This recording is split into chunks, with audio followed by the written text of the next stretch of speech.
राष्ट्राचा। नमस्कार, मी सुधा संध्यालांमध्ये आपल्या सगळ्यांचं स्वागत। महाराष्ट्र लोकसेवा आयोगाकडून गट ब तसेच पोलीस उपनिरीक्षक भरतीची जाहिरात तब्बल 7 महिन्यांनी उशिरा प्रसिद्ध झाल्याने हजारो स्पर्धा परीक्षा विद्यार्थ्यांचे भवितव्य धोक्यात आलं आहे। या गंभीर अन्यायावर तातडीने निर्णय झाला नाही तर येणाऱ्या महापालिका निवडणुकांमध्ये सरकारला त्याची किंमत मोजावी लागेल असा थेट इशारा मराठा आंदोलनाचे नेते मनोज जरांगे पाटील यांनी सरकारला दिला आहे।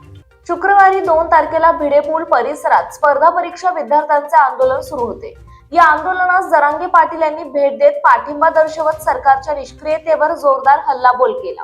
परीक्षा अवघ्या 2 दिवसांवर येऊन ठेपली असतानाही वयोमर्यादा वाढीचा निर्णय न झाल्याने विद्यार्थ्यांमध्ये तीव्र संतापाची भावना आहे। एमपीएससी गट ब संयुक्त पूर्व परीक्षा रविवारी 4 तारखेला होणार असली तरी वयोमर्यादेचा प्रश्न अद्याप प्रलंबित आहे।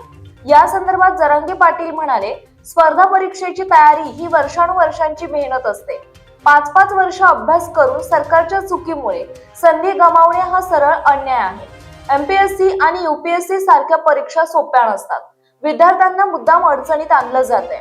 दरम्यान भाजप नेते आशिष शेलार आणि उदय सामंत यांच्याशी फोनवर चर्चा झाली असून विद्यार्थ्यांच्या प्रश्नावर सकारात्मक प्रयत्न करण्याचे आश्वासन मिळाल्याचे जरांगे पाटील यांनी सांगितले। मात्र आता केवळ आश्वासनांवर न थांबता ठोस निर्णय अपेक्षित असल्याचंही त्यांनी स्पष्ट केले। हा संघर्ष सरकारला परवडणारा ठरणार नाही असा इशाराही त्यांनी दिला। ताज्या आणि महत्त्वपूर्ण बातम्या पाहण्यासाठी आजच आमच्या संध्या लाईव्ह न्यूज चॅनलला YouTube वर सबस्क्राईब करा आणि बेल आयकॉन प्रेस करा।